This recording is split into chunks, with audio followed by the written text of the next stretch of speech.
I'll never forget being a new speech therapist working with a preschool age student in an outpatient facility. And this outpatient did not really love coming to therapy. They were not excited about the activities that I had planned, and they were not yet speaking. And they were autistic. And I went to my supervisor and said, how can I reach this student? I did not learn this in graduate school. And I feel like my plan for therapy is a mystery. And my supervisor said, work on joint attention. And while that was great information, I just didn't have a step-by-step framework on what that meant and how to embed it into my therapy. So if you are working with younger students who are autistic or who are not yet speaking, who are hard to engage, we are going to break down the idea of joint attention. I am going to define it for you, a little bit of brush up from graduate school if you're a speech therapist, and I'm going to tell you how I embed this into my therapy sessions, how I goal set for this in my therapy sessions, how I take data, and how I build a connection with my students that is the first step for more robust communication. I cannot wait to share this information today.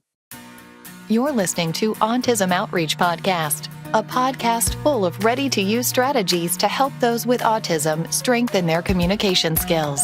Here's your host, Rose Griffin of ABA Speech, a speech therapist and board-certified behavior analyst who shares tips you can use in your next therapy session.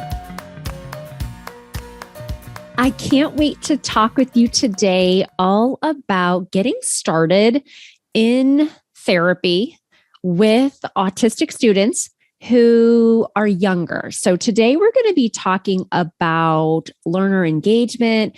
We're going to be discussing joint attention specifically. So if you've heard that term before and you just don't feel very comfortable working on that skill, or if you're somebody who is helping to support little ones and you feel like you're not sure how to get started, this is going to be a really good episode for us. I remember back in the day when I started as a speech therapist, I was working with a student who was younger and had high support needs, had autism. And the student really didn't love my speech therapy sessions that I had planned. And so I was really struggling with learner engagement. And I remember saying to my supervisor, what am I doing wrong here? Like, what should I be focusing on?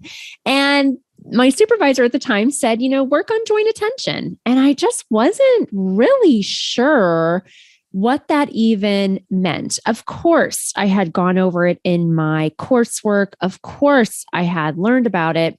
It's one thing to learn about something. It's another thing to really be doing it in our clinical practice. And so I came out with a course this past year that's ASHA approved, but great for anybody as well. And it's called Start Communicating Today. And so one of the topics that we really discuss and what I'm going to focus on today is that foundational skill of joint attention.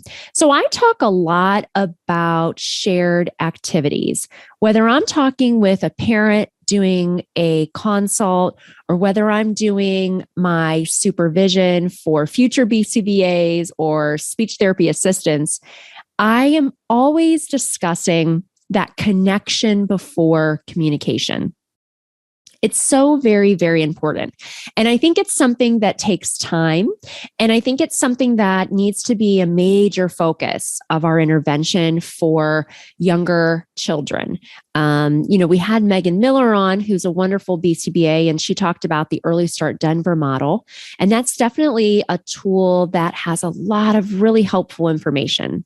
And I think what's so important to talk about is that a lot of the information that I'm going to share today, and we're going to get right into it, but they're things that I really learned out in the field. So in my private practice, ABA Speech, I see a lot of preschool age students who are not yet speaking and are autistic. And so I work a lot in the home with parents about what is joint attention, how can we embed it across our students' day, and why is it so important? Because I know that parents and providers, us as providers, really want to start making sure that our student is going to communicate. And whether that means talking or whether that means AAC or sign language or pictures, we know that we want communication to start now. And so one of the things that I always talk about is joint attention. And so, joint attention really means shared attention between at least two people on an object or event, with both people knowing that they are attending to that. I think sometimes as providers, it can be hard to know how to goal set for that. Most of you have probably know, but I have an autism IEP goal bank that is on my website, abaspeech.org. And that is a really important resource. And I just updated it recently to include template goals for joint attention. Now, I do that because I think that sometimes we're not setting those types of goals for our students. And I think that they're so very important for the scope and sequence of getting started with communication and really just building that bond with our students. Because we know there's a strong relationship between joint attention and both receptive and expressive language skills. I have a student that I see in the home environment who has autism. And this student, when I first started coming over, was his attention was very fleeting. He would sometimes come to the door when I was coming over, sometimes he didn't. This was almost a year ago now. Now he comes over. He's excited for me to be there. He comes to the door and says, "Hi, Miss Rose." It's very cute to hear that little voice because there wasn't a voice before. And so a major focus of his therapy was joint attention. And that was not what everybody on the team was doing, because this student was getting services from another speech therapist. And that speech therapist was restricting the student's movement and having him sit in a chair where he was actually strapped into the chair. And I just talked with the parents and said, that's not how I provide therapy. We really should never, ever be doing that for a child unless it's something very specific like feeding therapy or sometimes with apraxia, with prompting and things like that. I think that you need to do that, but that's definitely not my area of expertise.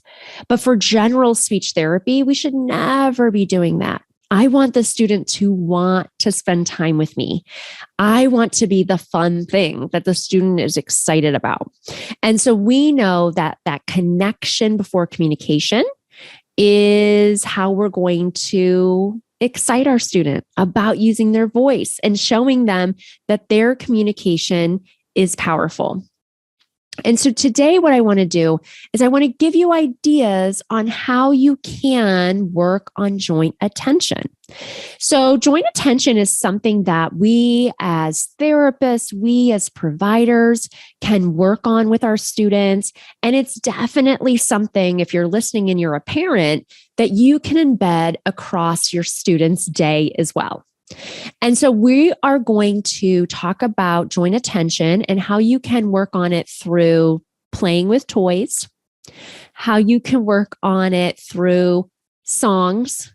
I might be doing a little singing. I apologize in advance. And we're also going to be talking about it through literacy. I'm going to be sharing some of my favorite books that I love to use in my sessions. I have an entire module dedicated in our course, Start Communicating Today, all about materials, because I get asked that a lot. And I've been providing some speech therapy assistant supervision in Washington and been consulting with some ABA centers in that state because I'm licensed there, which has been super fun. And one of the main things that we've been working on is, if I'm working with a clinic and maybe they have 5 locations, making sure that we have cohesive materials that providers feel comfortable using. And often these materials are going to be used to work on joint attention. Okay. So some of the things that I like to use for play, and these are not an exhaustive list, but they're just things that I love and enjoy and my students seem to really like, is having a car and a car track. This can look any which way. And these are usually things that you can pick up if you want to get them brand new on Amazon. That's great. A lot of times when I was first starting out in the field and was trying to be a little bit more frugal, I would go to garage sales or I would go to Goodwill and I would buy these things there. Mommy Swap now, these are just Facebook groups, oftentimes where people get together and sell things. So there's a lot of different ways to get these toys. I have people in my neighborhood who know I have a private practice. And so sometimes they're like, hey, can I donate this to ABA Speech? Of course. So a car and a car track is very, very fun. I try to make sure that I have multiple cars because with the car and the car track, what you want to do is you want to have the car go down the car track. If your car track has a little area to get gas, you want to use the gas. If you have a garage door, you want to open it up.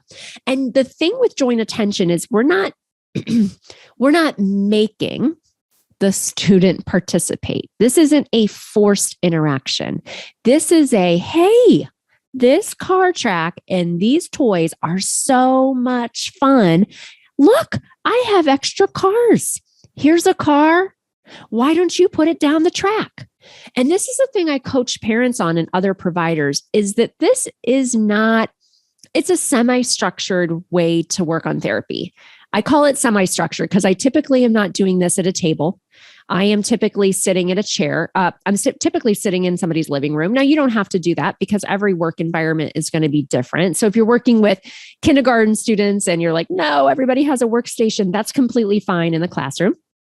I'm just giving you my experience of how I'm working on it now. So that's the idea. We're motivating the student. If they want to engage for 30 seconds and then they go away and they come back, that's okay. We're just going to note that on our data sheet, that that's the level of engagement. And if we know that at baseline, our student is attending for about a minute, but we would really love them to be able to attend for about 3 minutes because maybe that's developmentally appropriate for them, then we're going to start there. And that's where we're going to goal set. In our IEP, we're going to say at a baseline, the student is engaging with the therapist for 1 minute, and that our goal is that they would engage in shared activities through toys, through music, through literacy-based activities for a duration of 3 minutes without prompts, because that's really our foundational skill is this idea of a shared activity. Another thing that my students love is playing with mini objects. If you have not seen what a mini object is, I have made some videos about them on Instagram and TikTok.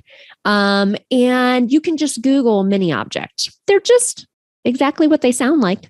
They're tiny little objects. And kids love these. They're super fun. You can get them on Etsy. You can get them on Amazon. There are companies that just make mini objects.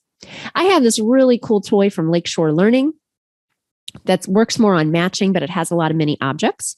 I have also used my daughter's old Shopkins, which she doesn't really like to play with anymore, but I've been using them for therapy. And these mini objects can be that shared activity. Is super fun. Sometimes I'll just hide the mini objects. I'll put them in a little bag and I shake, shake, shake. And then the student wants to see what's in that bag. And then I pull it out. And there's that shared interaction, right? They're intrigued. They want to know what is in that bag. And you shake, shake, shake. And then you give them a couple mini objects and they play with them or you play with them together. And then you put some more in the bag, shake, shake, shake. And they want different mini objects. And you can do that type of play routine, which is very, very fun. And another way to work on joint attention. So we have the cars and the car track. We have mini objects. Another one of my go-to toys, if I was putting together my dream therapy room, is a farm set. I love having a farm set. So a farm set is typically going to be a farm and it's going to come with different animals. So a pig and a cow and a sheep and farmers. And those can be really, really fun because you can have the animals going into the farm. You can have the animals going out of the farm. You can talk about the farm. And that actually brings up another kind of an aside is when you're engaging in these shared activities, we want to use simple language And we want to use statements. So let's say that I have the farm toy and I have the pig. I might say, oh, I have the farm. I love playing with the farm. And I have a pig. Oh, I have a pig. And the pig says, that's probably what I would do. And maybe I have my student and I have the cow and I give my student the cow and I say, you have a cow. The cow says moo. I would be using simple language for, especially thinking for students who are not yet speaking. The one thing we want to be cognizant of is we don't want to bombard our student with questions. And this is something that for some reason I think is our natural motivation in these moments where maybe our students not yet communicating and we're not sure how to engage and it feels like maybe we're not getting anything done, but we are. This idea of shared activity, of engaging with our student, of building this rapport, of having fun, because that's the thing we want to remember, that therapy should be fun and functional. So if you show the farm toy to your student and they're like, I do not like this, and maybe they're not saying that, but they're saying that with their behavior, that's okay. I always tell parents, it's okay. We're not going to make them sit. You know, a lot of parents say, okay, we have this toy, time to sit. You have to sit, time to talk with Miss Rose. And I just coach parents and say, you know what? That's really not the point of this. The point of this is for us to engage and for him to be motivated to engage. I say him because this particular client is a male that I'm seeing, but you know, that's the idea. So sometimes we have to work on that parent coaching component as well. And I think over time, you just feel more comfortable saying that because over time, you'll see the progression, just like we talk about and start communicating today of, okay, we're working on these foundational skills and these are our first steps to communication. We may not be communicating verbally or in any way now, besides our behavior, which doesn't mean problem behavior, just our engagement, that behavior. But this is going to put us on the path to communication. This is going to put us on the path to learning more advanced communication skills. Okay, so for play, another thing that you might want to think about for play is a shape sorter. Some students like playing with a shape sorter if they really, really love shapes. I have another student who really loves the alphabet. And so we have an alphabet puzzle that's a very large puzzle and it has a puzzle piece for every letter of the alphabet. And so I have a student that really loves that. And that could be, you know, a 5 to 10 minute activity. That's all about joint attention. I have another student who we have played with animals, stuffed animals, and play food. And we feed the animals. And that's been a really fun way to work on joint attention. One last toy I want to talk about is baby dolls. You know, I have 3 kids of my own. They are all in school age now. So I have a lot of toys that are just in my basement. And part of our basement is finished. Part of it is storage. And my husband always wants to get rid of the toys in the basement.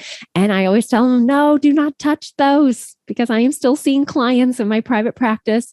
And I really love doing that. And I need these toys because most of my kids are preschool age that I see in that private practice. So I think that's one of the superpowers that we have as providers is being able to use toys to work on a variety of things. So, you know, every student is going to be into something different, but these are just some ideas if you're thinking about working on joint attention that way.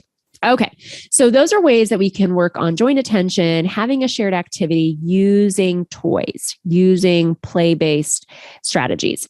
Another way that we can work on joint attention is by looking at a book. Okay. So by looking at a book, we can do a lot of different things. You know, I can get the book out of my bag. Oftentimes I'll bring the same book, maybe 2 to 3 weeks in a row if the student likes it. And that repetition seems to be familiar for my current students I'm working with now. And, you know, I get the book out. There's some suspense. The kids really love my therapy bag. Each kid that I see has their own therapy bag, you know, COVID. And I want to make sure we're not contaminating germs and all that good stuff. And so I'll get the book out of my bag and they're excited to see what it is. And then I like to choose books. I definitely have a couple favorites that are my go-tos in therapy because they are really, really interactive. Okay. My number one book is probably Pete the Cat and his white shoes. So if you haven't heard of Pete the Cat, that's a great, great book. And it's super fun because it has repetitive lines. Pete loves his white shoes. Pete sings a little song. And then Pete gets himself in all these different scenarios where he's stepping in all these different things. So, the phrase, "oh no," is in it. And the kids love that because with each turn of the page, Pete is stepping in blueberries and his shoes turn blue. He's stepping in strawberries and his shoes turn red. He's getting himself into all these different situations. But it's really, really fun for joint attention because the kids are really intrigued. And I use, if my kids like it, an animated voice to keep their attention, to keep them engaged, to keep us in this activity together. Another book that I absolutely love for this age group is Brown Bear. And it has repetitive lines too. Brown bear, what do you see? I see a red horse looking at me. I can't remember what it is right now because I don't have it by me, but it might be red bird. But Brown Bear is really great because it has that repetitive line. Brown bear, what do you see? And that was really cool. I brought that book over to one of my clients' homes, and this client sees me as the outside speech therapist, but he also goes to school and he also does some ABA. And so I had never brought over Brown Bear, but he had seen it in his ABA training. And it was really cool because he was super excited to see Brown Bear. And I love the fact that they were using that too. So that familiarity is really nice. So Pete the Cat is great. Brown Bear is another one of my very favorites. And then the other one that I like, two more. The Very Hungry Caterpillar is a really cool book because there's this page on The Very Hungry Caterpillar where he eats all these things like that he shouldn't have eaten. He has, sausage, and he has, cake, and then he gets a tummy ache. And it's a really cute book, and kids really like it. It's simplistic. It's familiar. That's a nice one. And then the last one I want to share that I like to incorporate into my sessions is Chicka Chicka Boom Boom. Chicka Chicka Boom Boom is an amazing book. And one of the reasons that I really love it so much is that I do have a lot of students who are really into the alphabet. And so when I first turn the page for Chicka Chicka Boom Boom, so whether I'm working with a preschool client that's right here and I'm in their home, or whether I'm providing teletherapy to, students in an ABA clinic in Washington State, it still has that same really cool effect. If your kids are into the alphabet, the first page of Chicka Chicka Boom Boom is the entire alphabet. So it's kind of using a book and also kind of using a song, which we're going to kind of talk about next. But I always start Chicka Chicka Boom Boom by getting the book out, talking about it, and then I sing the alphabet and I point to the different letters of the alphabet. I do this for a couple reasons. Some of my students really just love music. Some of my students are verbalizing, and so they can actually fill in the blank. And I use this really great strategy of just pausing. Okay. So I might go, "Oh, I have Chicka Chicka Boom Boom." And I get it out of my bag and I say, "Okay, we're going to start with the alphabet song today. A, B, C." Okay. And all this time I'm pointing to the letters. And then when I get to D, I pause. And I have some students who may not be communicating in their everyday with their parents yet, or their teachers or their providers, but they really love the alphabet and they're familiar with that song. And so that's a time we can get some back and forth engagement, which is really, really cool too. And then I go on and I read the book. Chicka Chicka Boom Boom is really cool because it has that repetitive line, Chicka Chicka Boom Boom. So, if my student is not yet verbalizing, I'll just read the book and I'll pause and I point to different things in the book.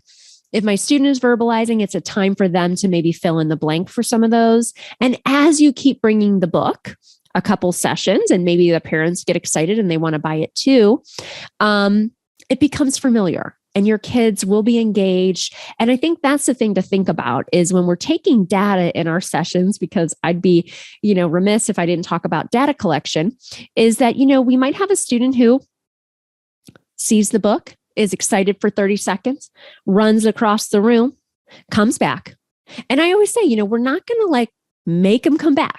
We're going to continue to read the story. We're going to use our animated voice. We're going to use simplistic phrases. And over time, we are going to log our data and we're going to say, oh my goodness, when I first started coming, so-and-so was only with me for 30 seconds of this book. We're on a totally different book now, but look, now they sit right by me. Mom is there. The student is sitting with me and we're reading a book together for 4 minutes. And they're enjoying it and we're engaged and they're filling in the blank. And that's really the growth that we see. But we know that we need to capture that data during each and every session to be able to analyze it like that. So those are some of the books that I love, love, love to use in my therapy sessions.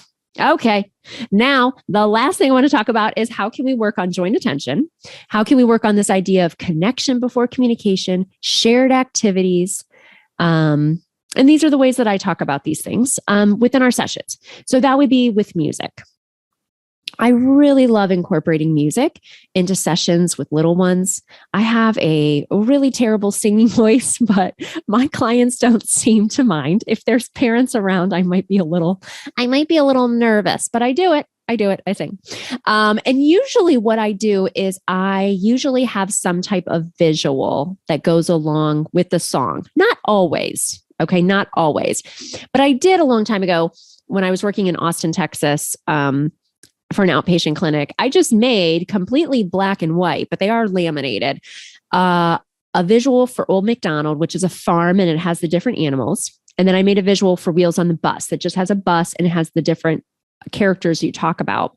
And I am thinking about, and maybe by the time this airs, I'm thinking about having my designer put together a product that we would sell on our TPT store that would be some of the simple songs I'm going to talk about today, along with visuals, because the visuals I'm using right now are things that I just created about 10 years ago on my own using Google Images. So you can definitely do that too. And so I just laminate these things Velcro because sometimes students really do like that. So I'm going to share with you a couple of the songs that I like to use in my therapy sessions. So Old MacDonald, I love using Old MacDonald. That is a wonderful song. There's so many things you can do. So sometimes I'll have all my little pieces out, which are the different animals. And I'll say, Old MacDonald had a farm, E-I-E-I-O. And on this farm, he had a, and maybe I pick the first animal. Okay, maybe it's a sheep. And then I sing that part. And then maybe I let my student pick the next animal. Or I have another student who loves to tear the animal pictures off the Velcro scene. Okay, is that sensory wise, that might feel good for them to tear it off. So you kind of have to gauge what your student is going to enjoy there. So definitely Old MacDonald.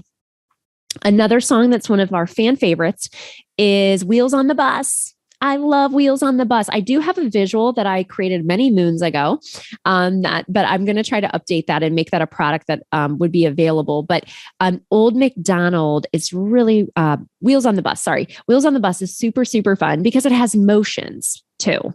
So, the wheels on the bus go round and round, round and round, round and round. And so the student, I remember one of my students, I was seeing him in his home.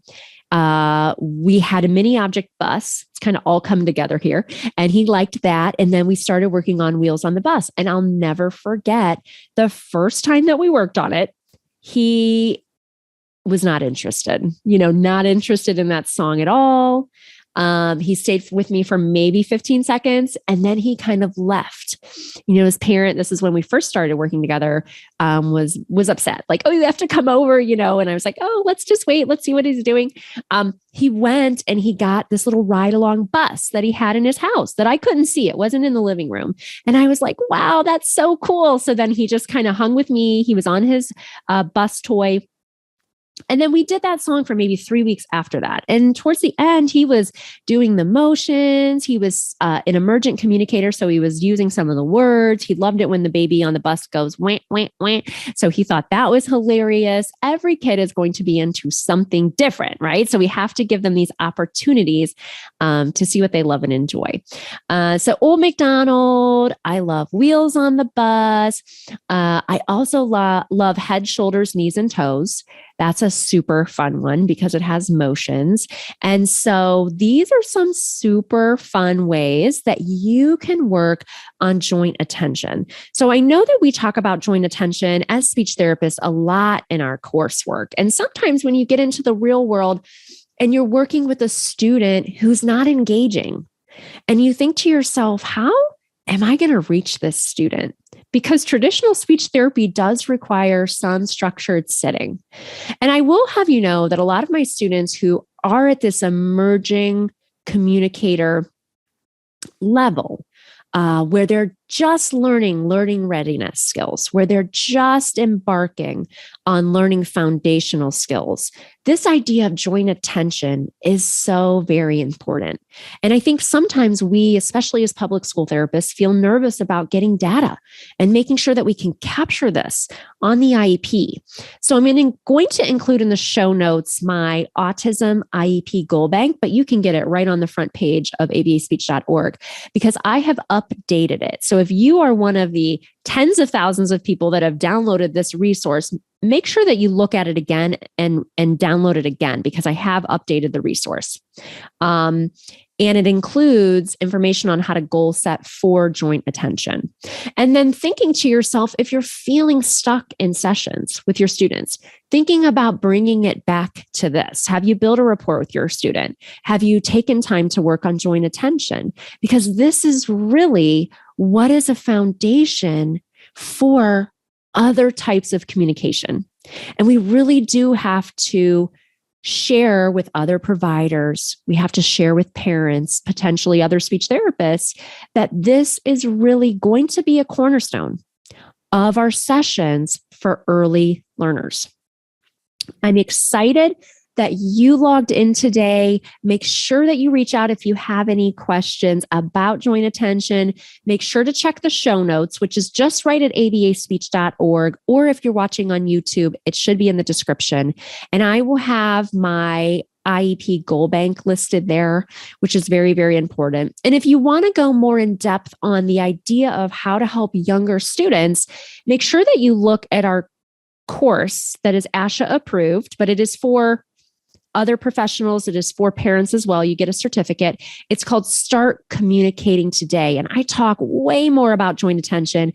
I show tutorials, I show videos, and I talk about an array of things, all dedicated to helping preschool age autistic students and toddlers get started on their journey to communication. See you next time. Thanks for listening to Autism Outreach. If you enjoyed the show today, make sure to subscribe so you don't miss an episode full of actionable strategies you can use in your therapy room. Write a review too. That would mean so much to me. I always love hearing from you. Have a specific topic that you want included on a future show? Reach out over on Instagram, ABA Speech by Rose, or visit me at www.abaspeech.org.